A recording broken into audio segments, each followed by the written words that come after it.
estamos contando ahí a 3 velocidades en el proceso de desescalada. Cualquier novedad.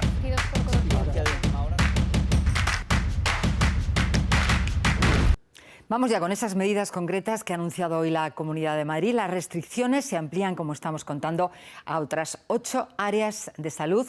Están prácticamente todas en los mismos distritos y municipios que ya tenían limitaciones. En total, las zonas restringidas son 45 y esas restricciones afectan ya a más de 1 millón de madrileños. En las zonas afectadas vive algo más del 15% de la población, un 15,4%, y una inmensa mayoría de los que trabajan tienen que desplazarse a zonas en las que no hay restricciones. Ahí vemos en el mapa, señaladas en amarillo, las nuevas zonas donde se van a aplicar limitaciones. Nos vamos a acercar a una de ellas, en el distrito de Ciudad Lineal de Madrid. Marina, volvemos contigo, Marina Espinosa. A partir del lunes habrá limitaciones. ¿Cómo lo han recibido los vecinos? Pues aquí los vecinos de García Noblejas dicen no estar sorprendidos porque se vayan a aplicar estas medidas extra. Tienen una incidencia de 1.026 casos por cada 100.000 habitantes en los últimos 14 días y nos explican mucha movilidad con 2 áreas a las que ya se aplicó medidas extra la semana pasada. Entre los vecinos se repiten 2 mensajes. El primero es que hay que hacer lo que sea para bajar los datos de incidencia, y el segundo es algo general. Nos han comentado que creen que se deberían extender estas medidas a toda la capital por lo complicado que es controlar la movilidad. Hemos podido hablar también con gente que tiene negocios por la zona. Por ejemplo, en este restaurante nos comentan que no saben qué van a hacer para no acabar cerrando y que ya habían notado en estas últimas semanas, en estos últimos días, que había disminuido la afluencia de gente. Esa fue la imagen del día el lunes pasado. El presidente del Gobierno y la presidenta de la Comunidad de Madrid comparecieron juntos ante los medios de comunicación para enviar un mensaje de unidad ante el preocupante aumento de contagios en Madrid.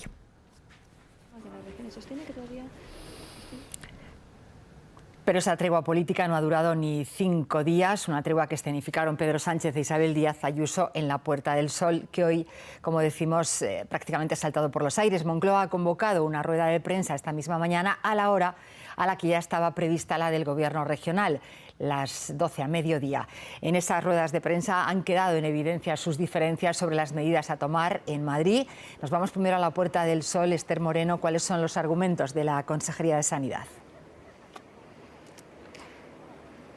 Pues la Consejería de Sanidad ha decidido ampliar las restricciones a 8 zonas nuevas de la región y sostiene que no hay datos nuevos desde el pasado lunes, cuando entraron en vigor esas medidas en 37 zonas sanitarias que obliguen a adoptar otras distintas. También piden un margen de tiempo. Dicen que por el momento se desconocen cuáles son los resultados de esas restricciones que ya están puestas en marcha y que hay que esperar a que surjan efecto. Por otro lado, también la comunidad ha dicho que un espacio de colaboración en referencia al grupo COVID creado conjuntamente con el Gobierno central no debe ser un espacio de imposición.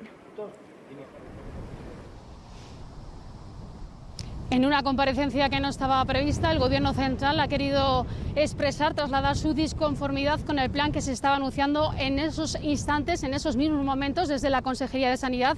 Y es que el ministro de Sanidad pide ir más allá y recomienda el cierre total de la capital y de todos aquellos municipios con más de 500 casos por cada 100.000 habitantes. Se le ha preguntado en varias ocasiones que por qué el Ejecutivo no toma las riendas, no actúa, si considera que no se está haciendo lo suficiente, y la respuesta ha sido: vamos a ver cómo evoluciona la situación en los próximos días. Pero tanto él como aquí en Moncloa nos insisten en que las competencias las tienen las comunidades.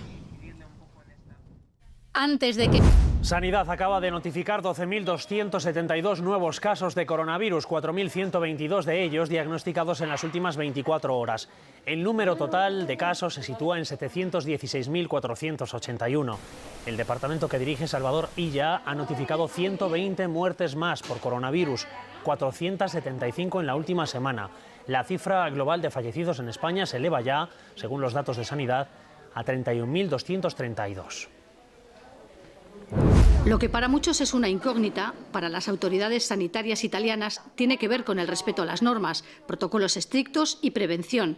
Haber sido los primeros en enfrentarse a la pandemia, los primeros en decretar confinamientos y en imponer protocolos de higiene ha servido para concienciar a la población.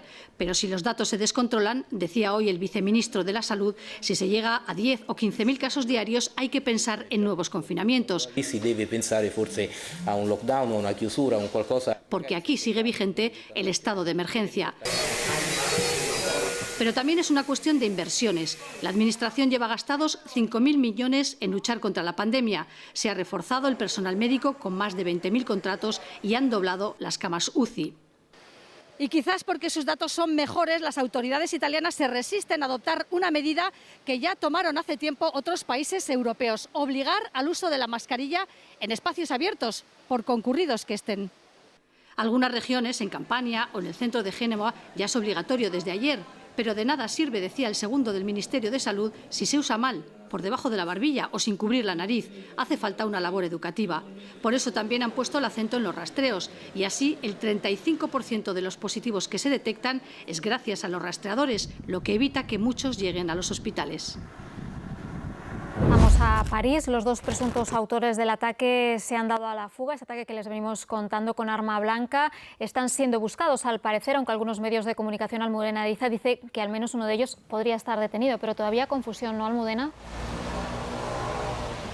Sí, bueno, vamos a recapitular los datos que tenemos hasta ahora. Los hechos se han producido en torno a las 12 del mediodía, junto a la antigua sede de la revista satírica Charlie Hebdo, un ataque con arma blanca que habría herido a 4 personas, 2 de ellas estarían graves. Primero se habló de 2 autores, ahora se habla de uno solo, un individuo que se habría dado a la fuga.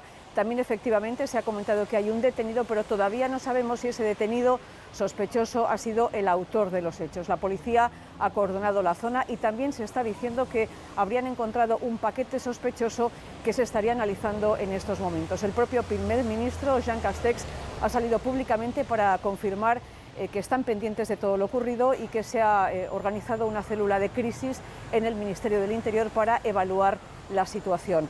Vamos a recordar que la revista satírica Charlie Hebdo ya fue objeto de un atentado terrorista en el año 2015 que causó 12 muertos y precisamente estos días se estaba celebrando aquí en París el juicio por ese atentado. Además, esta misma semana recordaréis que ha habido un manifiesto que han publicado más de un centenar de medios de comunicación solidarizándose con Charlie Hebdo porque los periodistas y los dibujantes estaban todavía recibiendo amenazas. De hecho, esta misma semana la directora de Recursos Humanos de la revista tuvo que abandonar su domicilio y refugiarse en un lugar secreto porque la policía decía que estaba recibiendo amenazas de muerte y que eran amenazas creíbles. Este es un poco el contexto de la situación y de lo que ha ocurrido esta mañana. Vamos a recapitular, por tanto, 4 heridos, 2 de ellos graves en un ataque con arma blanca perpetrado por un individuo que se ha dado a la fuga y hay de momento un detenido sospechoso.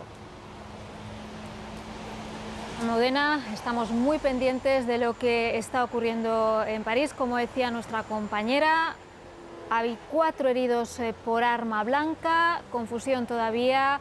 Hay quien habla de una persona, un sospechoso, hay quien habla de 2, quien habla de detenidos. Lo que está claro es que el gobierno francés ha activado ya una célula de crisis para intentar poner cuanto antes orden a esta situación que de momento, como les decimos, la dejamos en un altercado con arma blanca, eso sí, con un aliciente dramático, y es que se produce frente a la sede del Charlie Hebdo, donde 12 personas fueron asesinadas en el año 2015. Y un asunto que sigue generando debate es la transmisión del coronavirus, del COVID, por micropartículas en el aire. La OMS dice que hacen falta más investigaciones. Un grupo de expertos del CSIC ha conseguido diseñar un aparato que capta esos aerosoles en el aire y lo está probando en 2 hospitales de Madrid.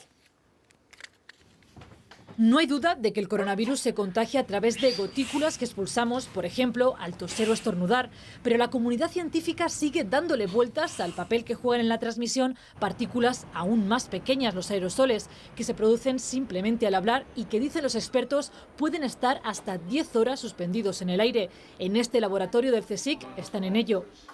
Es un riesgo que pudiéramos tener ese tipo de transmisión a larga distancia y lo que debemos hacer es tomar medidas. Esto es relevante una situación muy concreta, como es en un espacio cerrado, que no esté ventilado, con mucha gente. La British Medical Journal hace un mes ya apuntaba en este sentido. El riesgo de transmisión, incluso con mascarilla, cuando hay mucha gente, se agrava en espacios mal ventilados, aun estando en silencio, sobre todo si permanecemos más de 15 minutos. El equipo del CSIC ha diseñado este aparato capaz de captar las partículas más pequeñas del coronavirus. La idea es poder averiguar cuánto virus hay en el aire y poder determinar si eso es peligroso o no, prácticamente en tiempo real. La técnica, algo así como hacerle una PCR al aire, ahora tarda unas 48 horas. Lo han probado en los hospitales de La Paz y Severo Ochoa en Madrid. Hemos sido capaces de detectar presencia de virus en urgencias, que es un sitio donde nadie se sorprende que hayamos detectado virus. Pero, por ejemplo, en otras zonas del hospital, por ejemplo, las UCIs tienen una cantidad muy pequeña de virus, lo cual son buenas noticias.